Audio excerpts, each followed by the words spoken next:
minha khalaqnakum wa minha nukhrijukum wa minha nukhrijukum taratan ukhra. Ada yang menyatakan itu suruh baca surat Al-Kautsar. Ada yang menyatakan sambil ngepelin surah baca Alam Nashrah gitu ya. Ana anzalna, dan banyak lah itu. Tapi yang penting ketika Bapak Saudara ada di kuburan dan melakukan itu, baca surat apa aja dah terserah gitu.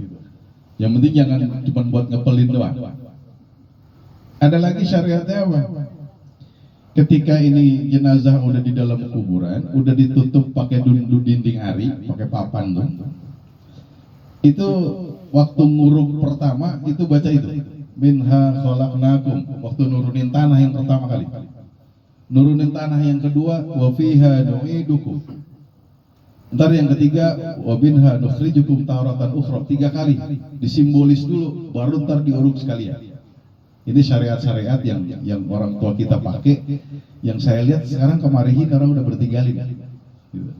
Jadi kalau Bapak saudara-saudara hadir di pemakaman, coba tolong ingetin ini, gitu. Ingetin bahwa ada syariat-syariat ketika nguburin itu ada, gitu. Yang kuncen dah, gitu. Iya. Nah, dari ayat ini kita sama-sama merenungi bahwa kalau kalimat pertama di ayat itu minha khalaqnakum, bahwa manusia kita semuanya ini adalah makhluk yang Allah ciptakan dari tanah. Nabi Adam alaihi salam memang diciptakan dari tanah langsung ya. Langsungnya apa? Tanah dibentuk seperti manusia, ditiupkan roh, jadilah Nabi Adam. Dan keturunan seterusnya. Kita semuanya ini dari tanah, tapi nggak langsung. Min sulalatin min tin, dari saripati tanah. Karena apa? Semua yang dimakan makhluk hidup, terutama manusia, asalnya dari tanah. Kita makan sayuran, kita makan hewan yang boleh dimakan, kita makan apapun, semuanya dari tanah.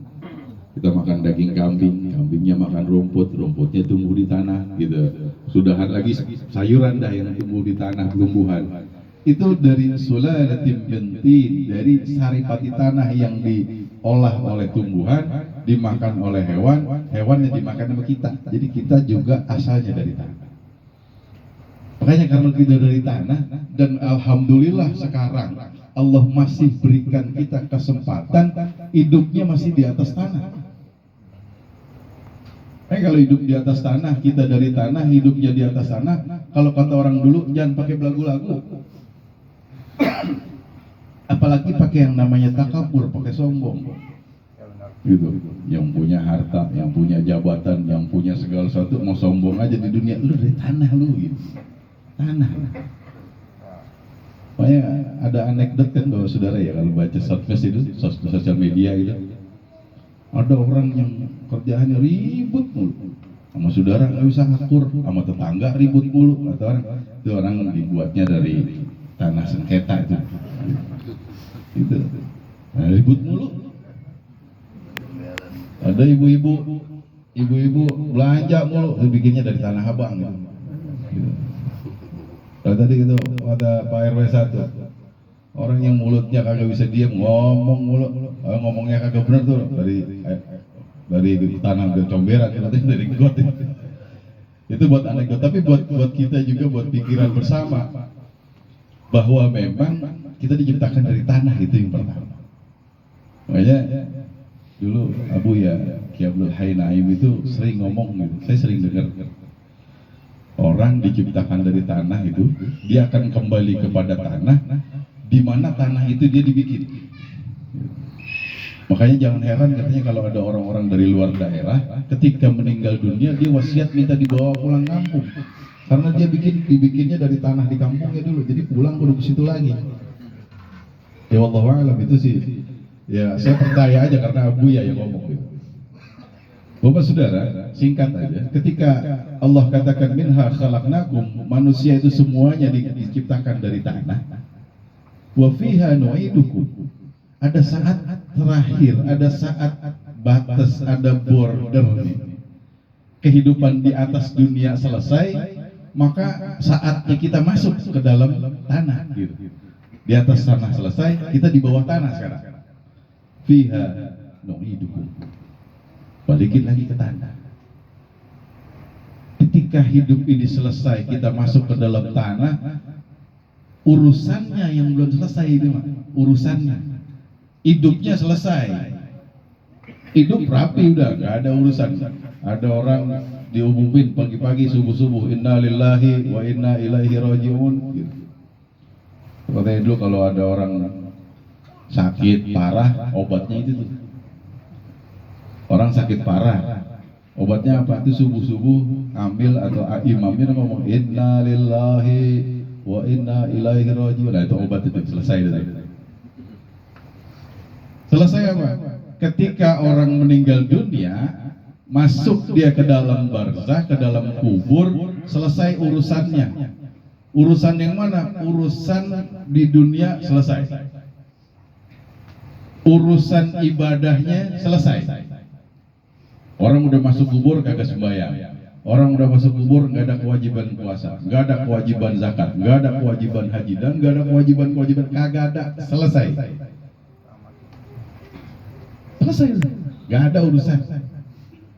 Makanya hadis yang paling masyhur yang kita dengar, yang sering dengar disampaikan oleh ulama-ulama kita, oleh guru-guru kita itu, idza mata ibnu adam in qata'a amaluhu illa min thalathin.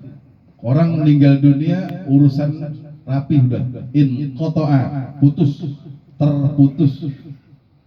Ya, kalau nanti tanya ke Ismail, in qata'a itu wazannya in fa'ala gitu katanya. Artinya apa itu? Terputus.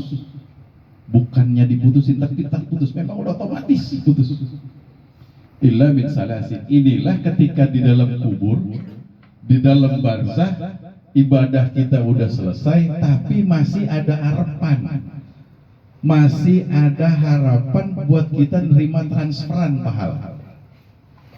Itu yang disebut illa min salasin. Ketika yang tiga ini kita lakukan selama hidup kita di dunia, maka transferan pahalanya masih terus masuk. Walaupun kita udah di dalam kubur gitu.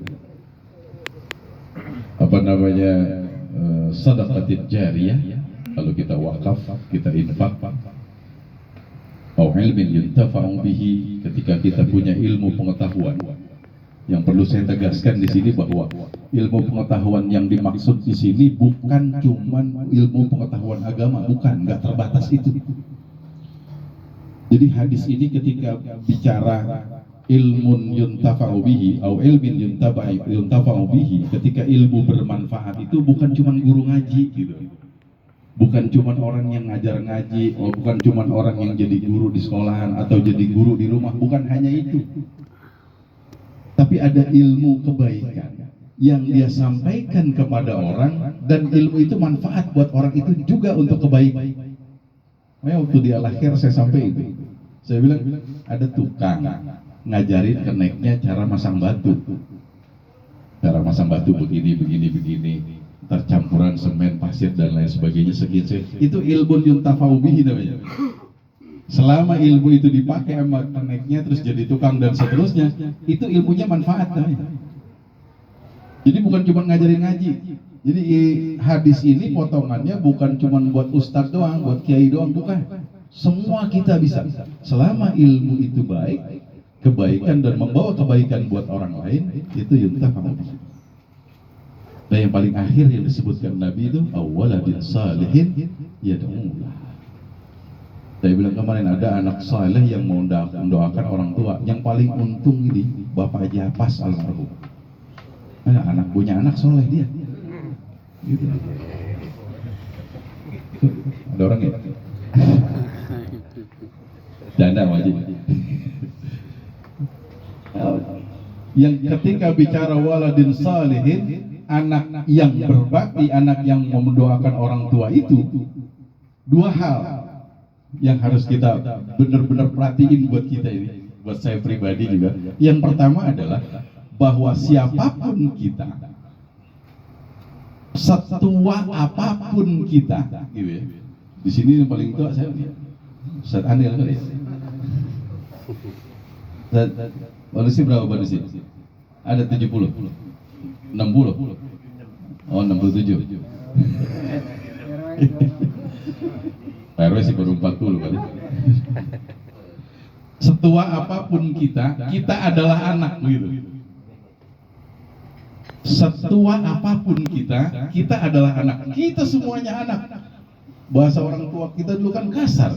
Emang lu keluarnya dari lubang batu gitu. Karena apa? Kita mesti punya orang tua dan kita dituntut untuk menjadi waladin salihin yad'ullah. Kita dituntut untuk jadi anak yang saleh yang mau ngedoain orang tua kita. Itu pertama. Jadi siapapun kita, jangan disebut itu waladun, anak laki-laki, artinya dalam bahasa Arab anak yang dimaksud anak-anak bocah, bukan. Makanya saya katakan setua apapun kita adalah walad, kita adalah anak dari bapak kita adalah anak dari emak kita. Ada kewajiban kita ngedoain orang tua kita, bapak dan emak kita.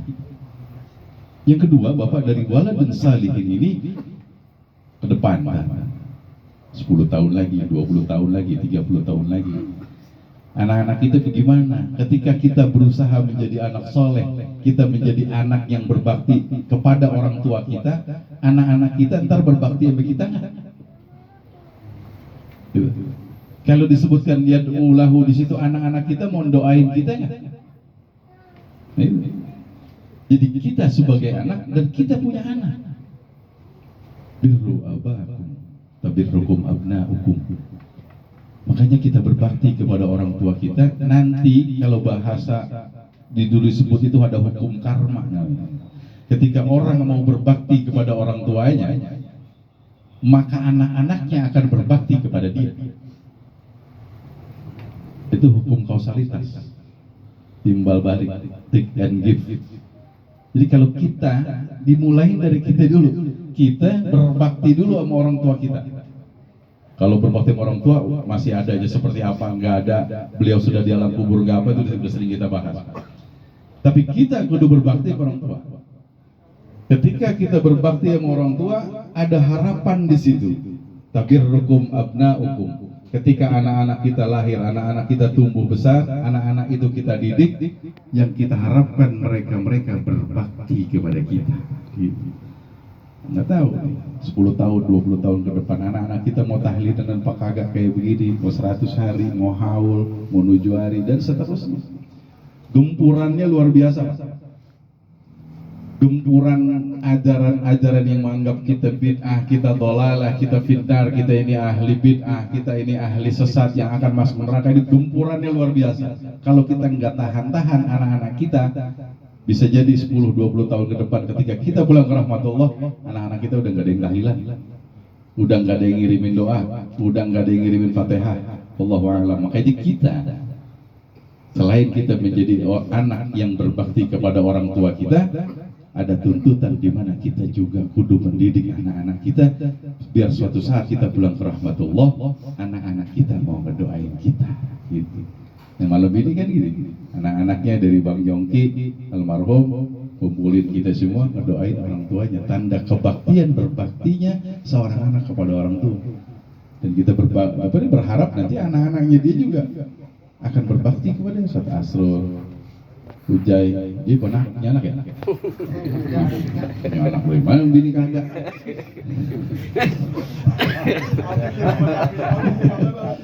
Di tahun 2025 ya? Itu ngapa dia? Itulah garis bawahnya itu aja. Sekedar ini yang saya sampaikan, mohon maaf. Saya juga langsung pamit sekalian Ustaz Asrul dan semuanya. Mudah-mudahan ada manfaat ya buat saya pribadi dan buat kita semuanya. Lebih kurangnya mohon maaf sekali lagi. Wallahul muwaffiq ila aqwamit thariq. Wassalamualaikum warahmatullahi wabarakatuh.